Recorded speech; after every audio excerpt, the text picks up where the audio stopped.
I saw this documentary recently on whales. This guy has dedicated his life to telling you what the whales are saying. Wow. I don't know how you'd argue with him when he turns in his report. And he just throws it down there. Well, here's what the whales are saying. Okay, thanks, Charlie. He's looking back. Here's what the whales are saying. Yeah, Charlie figured it out.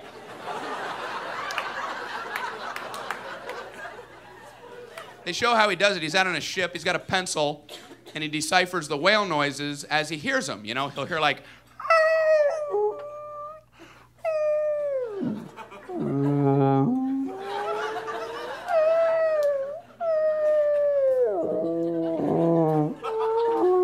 You know, he's like going, oh, okay. Oh. He's lonely. No, you're lonely. I'd like to do that for like 2 weeks and then turn around and find out that the door's squeaking behind you.